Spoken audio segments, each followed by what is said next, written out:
es prácticamente una corriente mundial y que no es el primer momento en México. La polarización siempre ha existido, digamos, ¿no? Siempre hay gente muy de un lado y muy del otro lado, etc.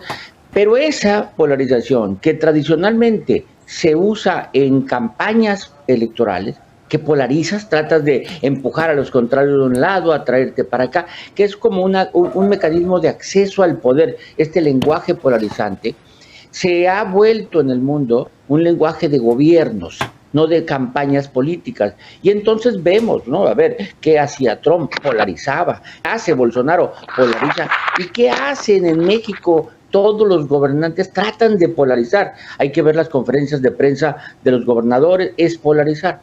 ¿Qué momento es el esencial que podemos ubicar en México de este lenguaje polarizante? No de la polarización que ya existe, sino lenguaje predominante polarizante. Yo lo ubicaría en la campaña de 2006, en donde prácticamente ya no fue una campaña de propuestas, no fue la de 2000 de inglés y computadoras, o incluso la de Fox, que se valía de que ya se van. No, 2006, cuando empezó a calificarse como un peligro para México, cállate chachalaca, donde este tipo de lenguajes polarizantes y el resultado que prácticamente fue un empate, con el resultado de 16 estados de un color, 16 del otro, 252 de un color, 248 del otro lado, es que prácticamente polarizó, te obligó a tomar una posición, y desde entonces el lenguaje se ha venido, pues no sé si incrementando en la violencia verbal,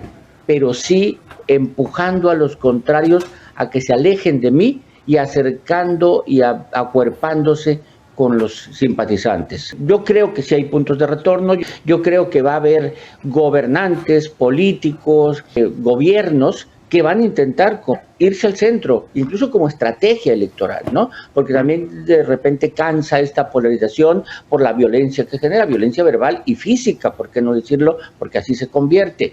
Y creo que sí va a haber una tendencia. En este momento, esa tendencia la vemos en algunos países de Europa, pero en general no. En general, como funciona electoralmente, como funciona, así lo van a seguir haciendo.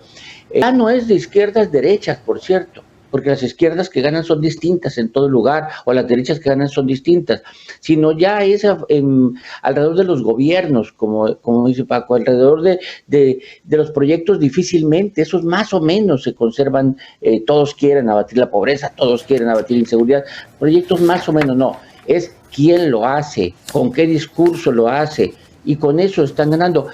Coincido contigo en lo de las redes, ¿eh? Cuando hablé de 2006 simplemente hay que pensar, Twitter nació en marzo de 2006 y hace unos años había nacido Facebook, y este tipo de cosas generó una difusión, digamos, que no estaba muy regida por la verdad, ponerle así, porque no se necesita comprobación para plasmar hechos o para poner fake news. Empezó a generarse este tipo de polarización.